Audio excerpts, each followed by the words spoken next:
حدیث مبارکہ حضرت آقا امام جعفر صادق علیہ السلام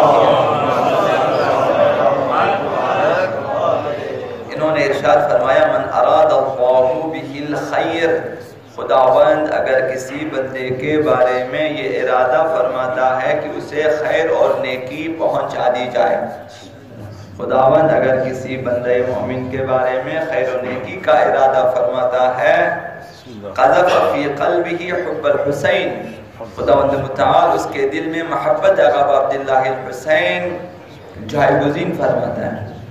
یہ ہدیہ الہی ہے محبت آقا عبداللہ الحسین، یہ لطف پروردگار اور نعمت عظمیٰ الہی ہے محبت آقا عبداللہ الحسین۔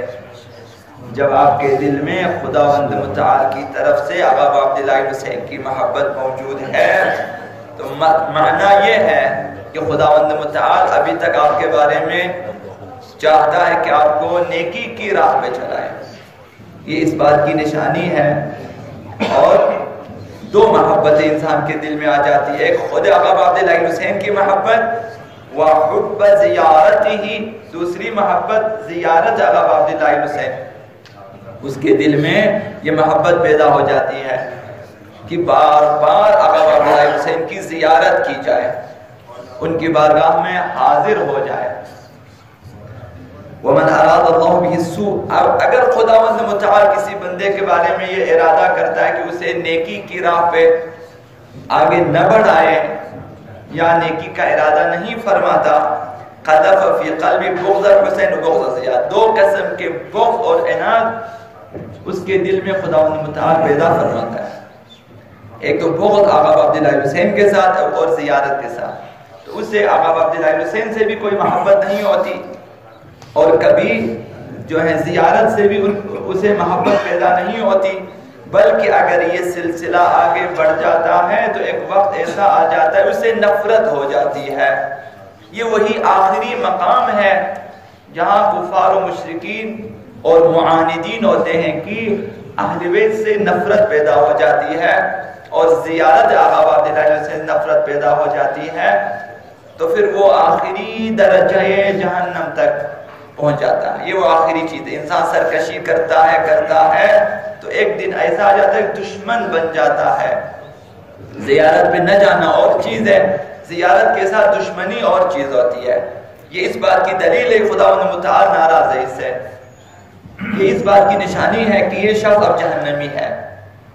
تو اپنے دلوں میں اگر احساس کرتے ہیں کہ محبت ہے آقا عبداللہ الحسین سے اور زیارت آقا عبداللہ الحسین سے، تو اس نعمت عظمیٰ پہ شکر کرنی چاہیے۔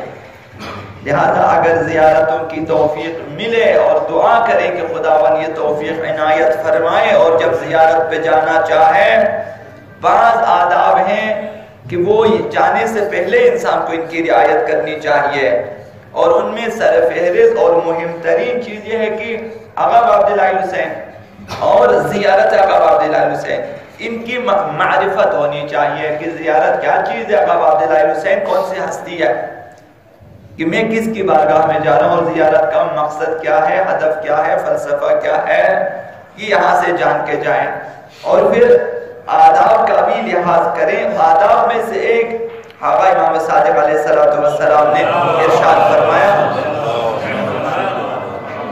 کہ وَيَلْزِمُكَ التَّوْقِيرُ لِأَخْذِ مَا لَيْسَ لَكَ، انسان کو باوقار ہونا چاہیے، صاحب وقار ہونا چاہیے، انسان کے ساتھ جو ہے آرامش ہونی چاہیے۔ بعض لوگ بے قرار ہوتے ہیں، مومن کی نشانی ہوتی ہے کہ وہ آرامش کے ساتھ ہوتے ہیں اور خوددار ہوتے ہیں۔ تو لہذا فرمایا کہ اگر راہ زیارت میں جو کچھ تیرے لیے نہیں ہے ان سے دور رہیں، ایسی چیزیں جو تمہارے لیے ٹھیک نہیں ہے ان سے دور رہیں اور باوقار رہیں۔ سنگینی اور متانت یہ مومن کی شخصیت کی نشانی ہوتی ہے۔ جس انسان میں وقار ہوتا ہے اس میں ہلکا پن نہیں ہوتا، نامناسب مزاح نہیں کرتا، ایک مسلمان کی شان کے خلاف کوئی کام انجام نہیں دیتا، پروقار رہتا ہے۔ اور ایک ظاہر اہل بیت کو بھی چاہیے کہ باوقار رہے. باوقار رہنا یہ ہے کہ کوئی ایسا کام نہ کرے تمہاری شان کے خلاف ہو. تو یہ عرض کیا تھا آپ کی خدمت میں کہ مرحوم علامہ امینی نے ادب الظاہر میں لکھا کہ مرحوم شیخ محمد طاہا نجف کی بہت بڑی ہستی ہے، حرم عسکریین میں داخل ہوئے. اس وقت اذان ہو رہی تھی. بعض لوگوں کو دیکھا کہ وہ اپنی اپنی جگہ اذان دے رہے ہیں، اس اذان کی پرواہ نہیں کر رہے، خود اپنے لیے اذان کہہ رہے ہیں یا دہرا رہے تھے کہ زور زور سے. تو یہ جو ہے شیخ محمد طاہا نے جو ان سے منع کیا اور اس آیت کی تلاوت کی کہ فَمَا لَكُمْ، تمہیں کیا ہو گیا ہے لَا تَرْجُونَ لِلَّهِ وِقَارًا، عظمت الہی کا لحاظ نہیں کرتے ہو. اذان ہو رہی ہے اور تم لوگ یہاں اپنی اذان الگ الگ دیر و شور کر رہے ہو.